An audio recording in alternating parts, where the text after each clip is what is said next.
With the advancement of technology in computer programming, businesses are now able to process data in hand and mine valuable information from their customer data. For example, companies should find out which group of customers produce the highest revenue.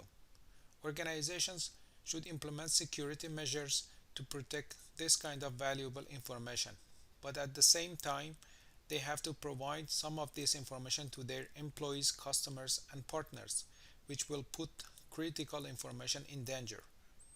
So, organizations deal with security threats through two lines of defense: people and technology. The majority of the security threats come from people misusing information. Security threats can happen through insiders, social engineering, dumpster diving, or pretexting. The first line of defense an organization should follow to deal with insider issues is to develop information security policies and information security plan.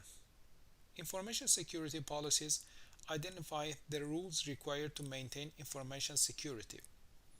Information security plan details how an organization will implement the information security policies. The second line of defense against security threats is technology.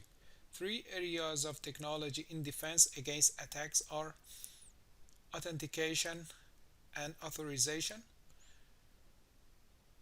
prevention or resistance, and detection and response.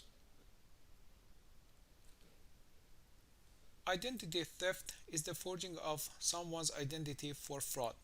Phishing is a technique to gain personal information for identity theft using fraudulent email.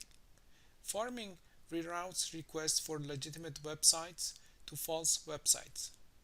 Sock puppet marketing is the use of a false identity to artificially stimulate demand for a product, brand, or service. False identity on the internet is known as sock puppet or catfish. Astroturfing is the practice of artificially stimulating online conversation and positive reviews about a product, service, or brand. Authentication and authorization technologies can prevent identity theft, phishing, and farming scams. Their goal is to make it difficult for an unauthorized user to gain access to a system. Authentication is a method for confirming users' identities. Authorization is a process of giving someone permission to do or have something. Prevention and resistant technology stop intruders from accessing data by means of content filtering, encryption, and firewall. Encryption scrambles data into an alternative form that requires a key to decrypt it. In public key encryption, two keys are used. One is the public key, which is available to all users and is used by senders to encrypt the message. And the other key is the private key, which is kept hidden and is used by the receiver of a message to decrypt it.